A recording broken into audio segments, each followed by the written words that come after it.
ఈరోజు గౌరవ ముఖ్యమంత్రి నారా చంద్రబాబు నాయుడు గారి యొక్క ఆలోచన మనందరికీ తెలుసు. ఎక్కడ జలం ఉంటే అక్కడ జనం ఉంటారు, నాగరికతలకు కూడా ఎక్కడ నీరుంటే అక్కడే అభివృద్ధి చెందాయనేటువంటి సత్యం ఏదైతే ఉందో దాన్ని ఆచరణలో చూపించేటువంటి విధంగా ఆ రోజు ఎన్టీ రామారావు గారి దగ్గర నుంచి ఈరోజు చంద్రబాబు నాయుడు గారి వరకు ఆంధ్రప్రదేశ్ రాష్ట్రంలో సాగునీటి రంగానికి, నీటిపారుదలకి అత్యంత ప్రాధాన్యత ఇరిగేషన్కి ఇస్తున్న విషయం మీ అందరికీ తెలుసు. అందులో భాగంగానే మొన్న కూటమి ప్రభుత్వం అధికారంలోకి వచ్చిన తర్వాత మరి ఈ యొక్క 24 నెలల పరిపాలనా కాలంలో చంద్రబాబు నాయుడు గారు ఢిల్లీ వచ్చినప్పుడు కూడా ప్రత్యేకించి పాటిల్ గారి కేంద్ర జలశక్తి మంత్రివర్యులతో కూడా పలు దఫాలుగా ఆయనతో సమావేశమవుతూ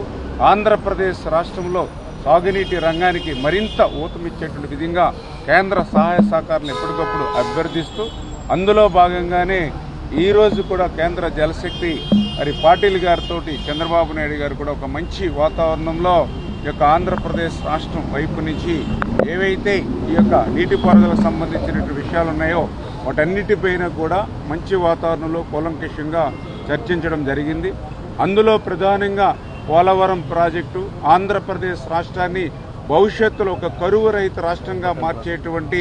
జాతీయ ప్రాజెక్టు పోలవరం ప్రాజెక్టు కేంద్రం అందిస్తున్నటువంటి సహకారానికి ధన్యవాదాలు తెలియజేసుకుంటూ ఏదైతే కేంద్రం అదేవిధంగా బీపీఏ, సిడబ్ల్యూసి నిర్దేశించినటువంటి కాలం 2027 జూన్ కల్లా పోలవరాన్ని పూర్తి చేస్తామనే విషయాన్ని కూడా ఈరోజు మరి ముఖ్యమంత్రి గారు కూడా జలశక్తి మంత్రి గారితో కూడా మాట్లాడడం జరిగింది. ఎందుకంటే గత 5 సంవత్సరాల వైఎస్ఆర్సీపీ పాలనలో పోలవరం ఎప్పటికి పూర్తవుతుందో చెప్పలేమని పోలవరాన్ని ప్రశ్నార్థకం చేసినటువంటి స్థితి గత పాలనలో జరిగితే ఈరోజు చాలా క్లియర్గా 2027 జూన్ కల్లా పోలవరం ప్రాజెక్టుని పూర్తి చేస్తూ ఉన్నాం. ఖచ్చితంగా ఒక మంచి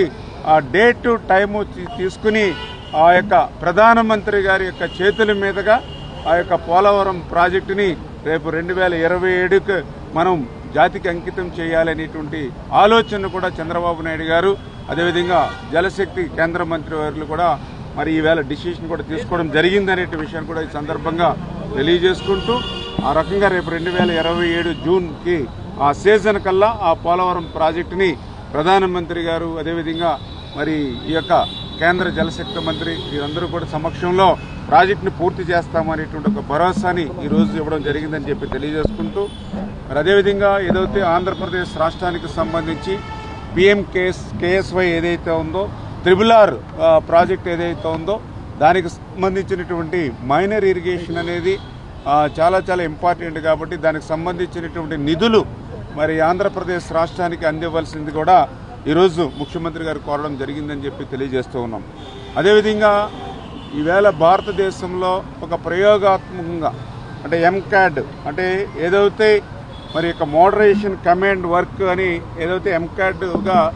ఒక వర్క్ని అంటే కెనాల్స్ సిస్టము కాకుండా మరి ఏదైతే పైప్ లైన్ సిస్టమ్ ద్వారా వాటర్ని ఇవ్వాలనేటువంటిది ఒక మోడల్ ప్రాజెక్టుని కూడా మన విజయనగరం జిల్లాలో ప్రారంభించండి అని ఏదైతే కేంద్ర మంత్రివర్యులు చెప్పారో దానికి కూడా ముఖ్యమంత్రి గారు కూడా స్పందించి ఏదైతే ఆ మోడల్ ప్రాజెక్టుని కూడా ఇమ్మీడియట్లీ చేపడతాము అని కూడా ఈరోజు మాట్లాడడం జరిగిందని చెప్పి సందర్భంగా తెలియజేసుకుంటూ అదేవిధంగా తుంగభద్ర ప్రాజెక్టు మనందరికీ తెలుసు. మరి ప్రత్యేకించి ఆంధ్రప్రదేశ్ రాష్ట్రంలో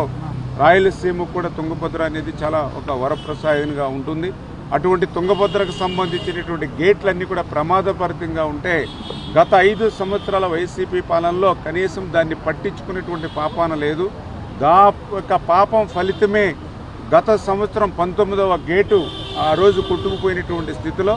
ఆ రోజు కూడా చంద్రబాబు నాయుడు గారి చొరవ తీసుకుని కన్నమ్మ నాయుడు గారిని కూడా సైతం అక్కడ పంపించి ఆ 19వ గేటు చరిత్రలో ఎక్కడా లేనటువంటి విధంగా వాటర్ ఫ్లో ఉండగానే మరి స్టాప్ లాక్ గేట్ని బిగించడం ద్వారా దగ్గర 50 టీఎంసీల నీటిని ఆ రోజు మనం సేవ్ చేయగలిగాం. అటువంటి తుంగభద్రకు సంబంధించినట్టు మొత్తం 33 గేట్లు కూడా మరి కొత్త గేట్లని అమర్చడం అనేది పూర్తవబోతోంది ఈ నెలలో. ఆ పూర్తయిన వెంటనే మరి ఏదైతే కేంద్ర జలశక్తి మంత్రి గారు అదేవిధంగా అటు కర్ణాటక ఇటు ఆంధ్రప్రదేశ్ రాష్ట్ర ముఖ్యమంత్రులు అందరూ కూడా ఆ యొక్క గేట్స్కి సంబంధించిన కొత్త గేట్ల ప్రారంభోత్సవానికి కూడా మరి ఒక డేట్ను కూడా ఫిక్స్ చేసుకుని ఆ యొక్క ప్రారంభిద్దాము అనేటువంటి విషయాన్ని కూడా ఈరోజు చర్చించడం కూడా జరిగిందని చెప్పి కూడా మీ ద్వారా తెలియజేసుకుంటూ, అదేవిధంగా ముఖ్యంగా గ్రౌండ్ వాటర్ ఈరోజు ఆంధ్రప్రదేశ్ రాష్ట్రంలో చంద్రబాబు నాయుడు గారికి కూడా ఆలోచన ఒక్కటే, ఏదైతే ప్రాజెక్టుల ద్వారా, కాలువల ద్వారా, రిజర్వాయర్ల ద్వారా, చెరువుల ద్వారా ఏదైతే మనం నీరిస్తూ ఉన్నామో దీనితో పాటుగా భూమిని కూడా ఒక జలాశయంగా మార్చుకుని, భూమిని కూడా ఒక రిజర్వాయర్గా మార్చుకుని ఆ భూగర్భ జలాలను పెంచడం ద్వారా కూడా మరి ఏదైతే ఇక త్రాగునీరుని పెద్ద ఎత్తున ఇవ్వాలనేటువంటి ఆలోచన ఏదైతే చంద్రబాబు నాయుడు గారికి ఉందో అదే ఆలోచన ఈరోజు కేంద్ర ప్రభుత్వం, కేంద్ర జలశక్తి మంత్రివర్యులు పాటిల్ గారికి కూడా ఉండడంతో మరి ఈ యొక్క గ్రౌండ్ వాటర్ని పెంపొందించేటువంటి విషయంలో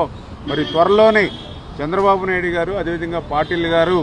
ఆంధ్రప్రదేశ్ రాష్ట్రానికి సంబంధించినటువంటి ఈ యొక్క కలెక్టర్స్ అందరితోటి కూడా ఒక కాన్ఫరెన్స్ తీసుకుని ఈ గ్రౌండ్ వాటర్ని పెంపొందించేటువంటి విధంగా ఆంధ్రప్రదేశ్ రాష్ట్రంలో కూడా ఏదైతే జలధార కార్యక్రమం 100 days ప్రోగ్రాం ఏదైతే తీసుకున్నామో దానికి మరింత ఊతం ఇచ్చేటువంటి విధంగా మరి త్వరలోనే కేంద్ర మంత్రి అదేవిధంగా సీఎం గారు కూడా రాష్ట్రంలో ఉన్నటువంటి ఉన్నతాధికారులు కలెక్టర్స్ తోటి సహా అందరూ కూడా కాన్ఫరెన్స్ తీసుకుందామని చెప్పి కూడా నిర్ణయం తీసుకోవడం జరిగిందని చెప్పేసి కూడా ఈ సందర్భంగా మీ ద్వారా కూడా తెలియజేసుకుంటూ, అదేవిధంగా ఇంటర్లింకింగ్ ఆఫ్